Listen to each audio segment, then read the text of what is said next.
అంతన్నారు ఇంతన్నారు, ఇళ్లు కాదు ఏకంగా కాలనీలే కడతామన్నారు. అందర్నీ నమ్మించి చివరికి నట్టేట ముంచారు. గత వైసీపీ ప్రభుత్వంలో జగనన్న కాలనీల పేరిట జరిగిన మోసం ఇది. ఎక్కడో విసిరేసినట్టుగా ఉండే స్థలాలు చూపించి అక్కడే కాలనీలు కడతామని అరచేతిలోనే వైకుంఠం చూపించారు. పోనీ అక్కడ కనీస సదుపాయాలైనా ఏర్పాటు చేశారా అంటే అదీ లేదు. ఎందుకు పనికిరాని భూములిచ్చి సొంతింటి కలను చెరిపేశారు. ఇప్పుడు కూటమి ప్రభుత్వం రాకతో లబ్ధిదారులకు కొండంత నమ్మకం వచ్చింది. సీఎం చంద్రబాబు పేదలకు గ్రామీణ ప్రాంతాల్లో 3 సెంట్లు, పట్టణాల్లో 2 సెంట్లు ఇచ్చేందుకు ఏర్పాట్లు చేయాలని ఆదేశించారు. ప్రస్తుతం అధికార యంత్రాంగం పనికిరాని సైట్లను గుర్తించే పనిలో నిమగ్నమైంది. అందుకు బదులుగా అనువైన ప్రాంతాల్లో వీలైనంత త్వరలో పేదలకు ఇళ్ల పట్టాలు ఇచ్చేందుకు రంగం సిద్ధం చేస్తోంది. ఈ క్రమంలోనే తూర్పుగోదావరి జిల్లాలో వైసీపీ ప్రభుత్వంలో పట్టాలు పొందిన వారి పరిస్థితి ఏంటి, అసలు ఆ భూములు ఎలా ఉన్నాయనేది వివరంగా చూద్దాం.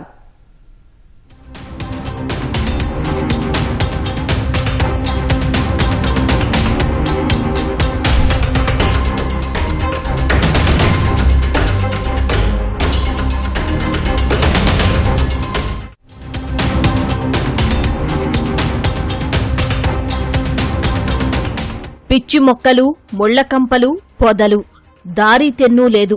కనీస సౌకర్యాలు అసలే లేవు. ఇలాంటి చోట ఎవరైనా ఇల్లు కట్టుకుంటారా? పోనీ అసలు ఆ ఆలోచనైనా చేస్తారా? కాని గత వైసీపీ ప్రభుత్వం మాత్రం ఇలాంటి స్థలాలనే చూపించి ఇల్లేం కర్మ, కాలనీలే నిర్మించిస్తామని బడాయి మాటలు చెప్పింది. పేదల సొంతింటికల నెరవేరుస్తామని పెద్ద పెద్ద హామీలు ఇచ్చింది. తీరా చూస్తే పరిస్థితి ఇది. ఏమాత్రం నివాసయోగ్యం కాని స్థలాలు ఇచ్చి అందరినీ ముంచేసింది.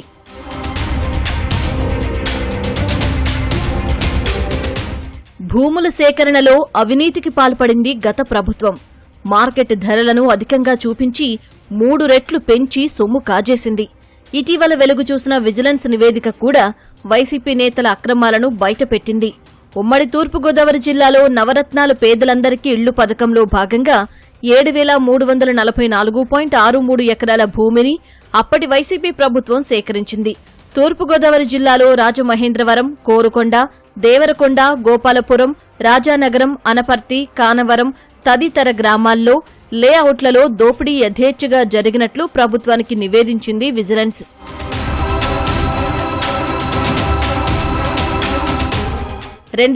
లో భూసేకరణ చేసి 13,609 ప్లాట్లు చేసి రాజమహేంద్రవరం అర్బన్, కోరుకొండ, కాపవరం, పశ్చిమ గోనగూడెం గ్రామాలకు చెందిన 13,151 మందికి పట్టాలు పంపిణీ చేసినా కనీస వసతులు కల్పించలేదు. వీటిలో రాజమహేంద్రవరం అర్బన్లో 11,954 మందికి పట్టాలిచ్చినా పొజిషన్ ఇవ్వలేని తేల్చారు. కోరుకొండ మండలంలోని బూరుగుపూడి, కాపవరంలో 361 ఎకరాలు సేకరించి దాదాపు 163 కోట్లు పరిహారం ఇచ్చారు. మార్కెట్ విలువ కంటే ఎక్కువగా చూపించి 82.54 కోట్లు అదనంగా కట్టబెట్టారు. దేవరపల్లి మండలంలో ప్రస్తుతం ఈ తరహా భూముల పరిస్థితి ఎలా ఉందో ఓసారి చూద్దాం. ప్రస్తుతం మనం తూర్పుగోదావరి జిల్లా దేవరపల్లి మండలం దుమంతనగూడెం గ్రామంలోని జగనన్న కాలనీ ప్రాంతం వద్ద ఉన్నాం. ఇక్కడ చూస్తే కనుక గత వైసీపీ ప్రభుత్వంలో ఈ గ్రామంలో మొత్తం 3 గ్రామాలు కలిపి ఇక్కడ దుమంతనగూడెం, కృష్ణపాలెం, సుబ్బరాయపురం గ్రామాలకు కలిపి అక్కడ ఉన్నటువంటి పేదలందరికీ కూడా మొత్తం 3 ఎకరాల 37 సెంట్ల భూమిలో ఇళ్ల స్థలాలు ఇవ్వడం జరిగింది.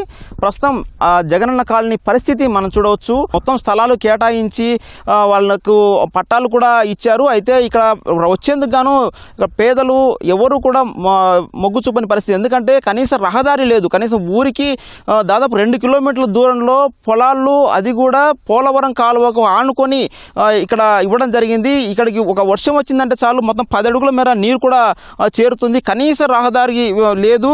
లబ్ధిదారులు ఉన్నారు, వారిని అడిగి వారి యొక్క ఆవేదన తెలుసుకుందాం.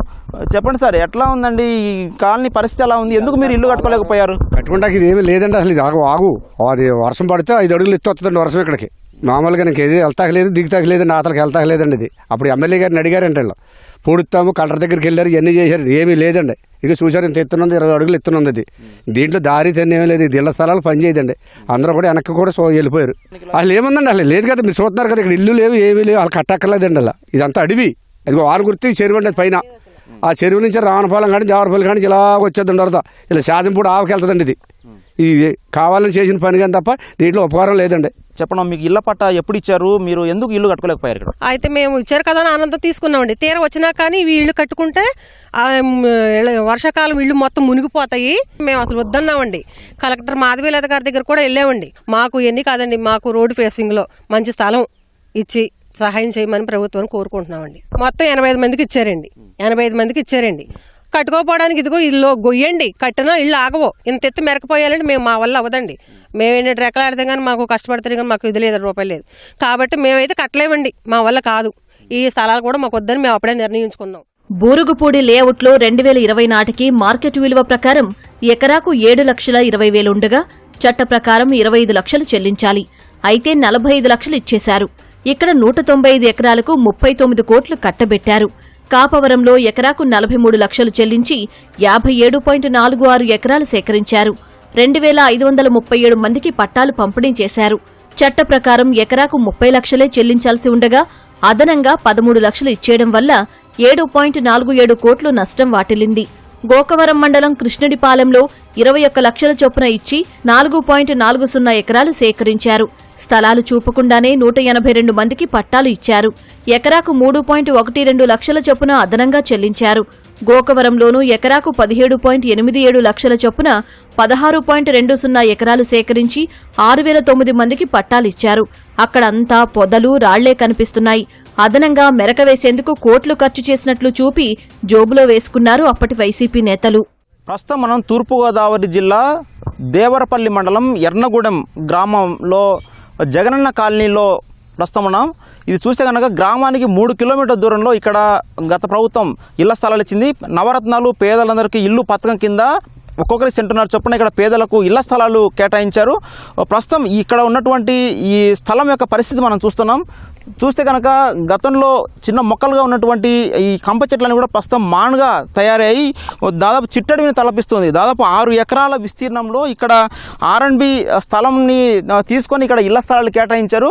దాదాపు 20 అడుగుల పైనే ఈ కంప చెట్లు అనేది పెరిగిపోయాయి. అయితే దీని ప్రధాన సమస్య ఏంటంటే ఇక్కడ ఎర్ర కాలువ అనేది చాలా ఉధృతంగా ప్రవహిస్తూ ఉంటుంది. జంగారెడ్డిగూడెం నుంచి ఈ ప్రాంతం మీదుగా చాలా ఉధృతంగా ప్రవహిస్తూ ఈ ప్రాంతాన్ని మొత్తం కూడా నీట ముంచుతుంది.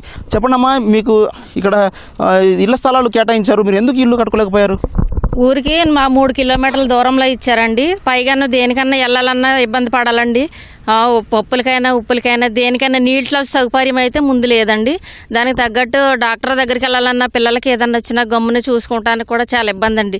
అసలు కట్టుకునే విధానంగా కూడా లేదండి. ఇక్కడ ఇప్పుడు ఇల్లు కట్టుకోలేకపోయారు కదా, దాదాపు 4 ఏళ్ల నుంచి ఎట్లా ఇబ్బంది పడుతున్నారు మీరు? మరి ఇల్లు అద్దెలు ఉంటున్నారా, ఎట్లా ఉంటున్నారు? అద్దెల్లో ఉంటున్నామండి.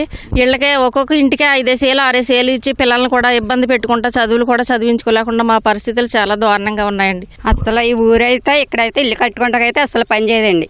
ఈ మీటింగ్ చాలా సార్లు మీటింగ్ పెట్టినప్పుడల్లా నేను చెప్పా, అక్కడైతే మేము కట్టుకో, మాకు అయితే ఇల్లు స్థలం మాకు అక్కర్లేదు, మాకైతే సరే ఇక్కడ స్థలం ఇస్తే మాకు మట్టి మెరకతో ఇచ్చి అప్పచెప్పమన్నామండి. అదే అప్పచెప్పనన్నారు. మీరు చెప్పండమ్మా, ఇల్లు శాంక్షన్ అయినప్పుడు మీరు ఎట్లా సంతోషపడ్డారు? ఈ స్థలాన్ని చూసిన తర్వాత ఇల్లు కట్టుకోలేని పరిస్థితి వచ్చినప్పుడు మీరు ఎట్లా బాధపడుతున్నారు? ఇప్పుడు మాకు ముందే తెలుసండి, ఈ స్థలము నీళ్ళు వచ్చేస్తాయండి. ఎర్రకాలువ ఉంది, అనంతపల్లి కాలువ పైన. ఆ కాలువ దగ్గర నుంచి ఎర్నగూడెం వైపుకి మొత్తం నీళ్ళు వచ్చేస్తాయండి.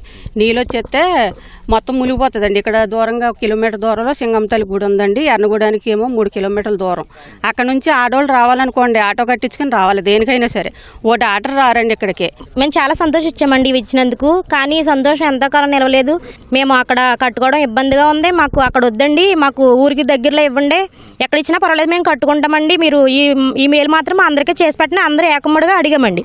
అడిగితే మేము ముందు శాంక్షన్ చేస్తాం, మీకు ఇది ఇష్టమైతే తీసుకోండి లేకపోతే లేదు అన్నట్టుగా మాట్లాడారండి. ఇప్పుడు ఈ చంద్రబాబు నాయుడు గారి ప్రభుత్వంలో మాకు 3 సెంట్లు ఇచ్చి మాకు ఇల్లు కట్టి పెడితే మేము జీవితాంతం వాళ్ళని గుర్తుపెట్టుకుని వాళ్ళకి రుణపడి ఉంటామని, మాకు ఈ మేలు చేసి పెట్టాలని మేము అందరం కోరుకుంటున్నామండి. ఇది ఇచ్చి మనకు 2020 ఇచ్చారు. 6 సంవత్సరాల నుంచి కూడా చాలా ఇబ్బందులు పడుతూ అద్దెలు కట్టుకుంటూ పిల్లలకి ఎక్కడెక్కడ చదువులే కదండి ముఖ్యం. గ్రామం అంటే ఏం చెప్పాలండి, ఎర్నగూడెం చెప్పాలి. ఇప్పుడు ఇక్కడ ఎర్నగూడెం అని చెప్పడానికి అవకాశం ఏది ఉన్న కాలం వస్తే అది ఎప్పుడు వస్తుందో మనకు తెలియదు కదండి. అది వచ్చిందంటే వాళ్ళు నిద్రలో ఉండప్పుడు రావచ్చు, మళ్ళీ పిల్లలు ఉంటారు ఒంటరిగాను, ఎప్పుడు ఏ క్షణాన్ని ఎలాగొస్తుందో తెలియదు కాబట్టి ఎలా వెళ్ళాలో కూడా వాళ్ళకి కూడా ఐడియా ఉండదు. డాక్టర్ బిఆర్ అంబేద్కర్ కోనసీమ జిల్లాలోనూ స్థలాల ధరలు పెంచేసి దర్జాగా దండుకున్నారు. జగనన్న కాలనీల పేరిట కోట్ల రూపాయలను వైసీపీ నేతలు కొల్లగొట్టినట్లు విజిలెన్స్ విచారణలో స్పష్టమైంది. చేపల చెరువులు, నదీ కోత ప్రాంతాలలో పట్టాలిచ్చి దోచేశారు. ఐనవిల్లి మండలం కొండకుదురు, కాట్రేనికోన మండలం పల్లంలో జగనన్న కాలనీల పేరిట చేపల చెరువులు కొనుగోలు చేశారు. అక్కడ ఇళ్ల నిర్మాణాలు అసాధ్యమని తెలిసినా కొనుగోలు చేయడం వల్ల కోట్ల రూపాయలు వృధా అయ్యాయి. డాక్టర్ బిఆర్ అంబేద్కర్ కోనసీమ జిల్లా వ్యాప్తంగా 322.37 ఎకరాల భూమి సేకరించగా చట్ట ప్రకారం 111.78 కోట్లు చెల్లించాల్సి ఉండగా 46.28 కోట్లు అదనంగా చెల్లించారని విచారణలో తేలింది. కాకినాడ జిల్లాలోనూ 1089 ఎకరాల భూమి సేకరించారు.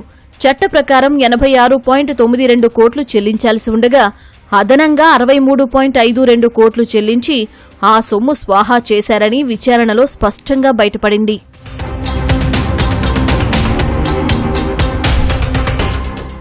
జగనన్న కాలనీల పేరిట మొత్తంగా 645.12 కోట్ల రూపాయల కుంభకోణం జరిగినట్టు విజిలెన్స్ విచారణలో తేలింది. బాధ్యులపై చర్యలకు కూటమి ప్రభుత్వం సిద్దమవుతోంది. ఇదే సమయంలో పేదలకు అనువుగా లేని భూములను పక్కన పెట్టాలని నిర్ణయించింది. గ్రామాలకు ఆనుకుని నివాసయోగ్యంగా ఉన్న భూములను ఇవ్వాలని, అవసరమైతే భూములు కొనుగోలు చేయాలని ఇటీవల కలెక్టర్ల సమావేశంలో సీఎం ఆదేశించారు. ప్లాట్లు ఎంపిక చేశాక ఒక్కొక్కరికి గ్రామీణ ప్రాంతాల్లో 3 సెంట్లు, పట్టణ ప్రాంతాల్లో 2 సెంట్ల భూమి చొప్పున ఇవ్వాలని సీఎం ఆదేశించారు. ఈ ఏడాది చివరి నాటికి అనువైన భూములు కొనుగోలు చేసి అర్హులైన వారందరికీ ఇవ్వాలని ప్రభుత్వం కసరత్తు చేస్తోంది. ఈ మేరకు తూర్పుగోదావరి జిల్లా పోలవరం, కాకినాడ, డాక్టర్ బిఆర్ అంబేద్కర్ జిల్లాల కలెక్టర్లు అనువైన స్థలాల కోసం అన్వేషిస్తున్నారు. గత ప్రభుత్వంలో నష్టపోయిన బాధితులందరికీ న్యాయం చేసేలా ప్రభుత్వం చర్యలు తీసుకుంటోంది. అటు బాధితులు కూడా ఎప్పుడెప్పుడు సొంతింటి కల నెరవేరుతుందా అని 1000 కళ్లతో ఎదురు చూస్తున్నారు. తూర్పుగోదావరి జిల్లా వ్యాప్తంగా మెజారిటీ గ్రామాల్లో జగనన్న కాలనీల పరిస్థితి అత్యంత దారుణంగా ఉంది. ఎవరు కూడా ఇల్లు కట్టుకోలేని పరిస్థితి నెలకొందని లబ్ధిదారులు ఆవేదన వ్యక్తం చేస్తున్నారు. కూటమి ప్రభుత్వంపై ఎన్నో ఆశలు పెట్టుకున్నారు. ప్రభుత్వం ఇచ్చేటువంటి 3 సెంట్ల భూమి అలాగే ఇల్లు కేటాయిస్తే తమ జీవితాల్లో మార్పు వస్తుందని చెప్పేసి వాళ్ళు చెబుతున్నారు. తూర్పుగోదావరి జిల్లా నుంచి కెమెరామెన్ సూర్యప్రకాశ్ కలిసి వెంకటరమణ, ఈటీవీ న్యూస్.